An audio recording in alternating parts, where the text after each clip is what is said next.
15 राज्यों की 57 राज्यसभा सीटों पर चुनाव को लेकर सभी राजनीतिक दल एक्टिव मोड में आ गए हैं।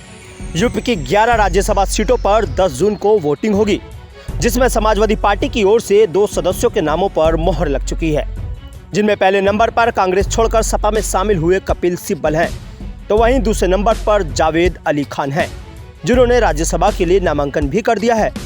हालांकि तीसरे सदस्य के रूप में अखिलेश यादव की पत्नी डिंपल यादव के नाम पर भी मुहर लगना लगभग तय माना जा रहा है।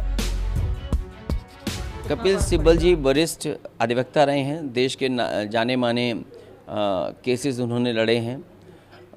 वो लोकसभा में रहे हों, राज्यसभा में रहे हों, उन्होंने बात को अच्छी तरह रखा है ढंग से। पॉलिटिकल कैरियर भी है उनके पास, एज ए लॉयर बहुत सक्सेसफुल लॉयर हैं।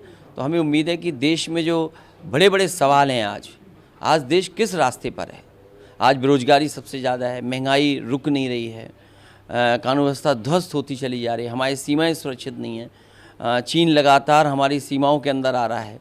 तो इन तमाम बड़े बड़े सवालों पर मुझे लगता है कपिल सिब्बल जी समाजवादी पार्टी और अपने विचारों को रख पाएंगे। अब ये जो 2 नाम और हैं बचे हुए बहुत जल्दी नाम घोषित हो जाएंगे, बहुत जल्दी नाम घोषित हो जाएंगे। हालांकि इससे पहले सूत्रों की माने तो जैन चौधरी को भी सपा की ओर से राज्यसभा भेजने की बात सामने आ रही थी, लेकिन तीनों के नामों पर मुहर के बाद जैन के राज्यसभा जाने की अटकलों पर विराम लग गया है, जिसके बाद राजनीतिक पंडित मानकर चल रहे हैं कि दोनों दल 2024 का लोकसभा चुनाव गठबंधन में मिलकर लड़ेंगे। लेकिन क्या अखिलेश यादव भी ऐसा ही कुछ सोच रहे हैं या वेस्ट यूपी में वह कोई नया राजनीतिक समीकरण बनाने की सोच रहे हैं? बता दें कि 2014 से ही जैन चौधरी लोकसभा से बाहर चल रहे हैं। साल 2019 का लोकसभा चुनाव चौधरी अजीत सिंह ने जैन को बागपत जैसी सुरक्षित सीट पर लड़वाया था, लेकिन बावजूद इसके भी वो हार गए थे।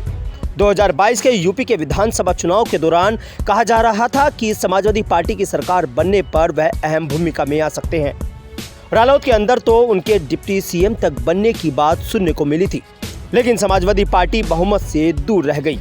अब ऐसे में सवाल ये उठता है कि क्या जैन 2024 चुनाव में एक बार फिर से जाटलैंड में जातिगत समीकरण के जरिए माहौल बनाकर रालोद को फिर से खड़ा कर पाएंगे या नहीं?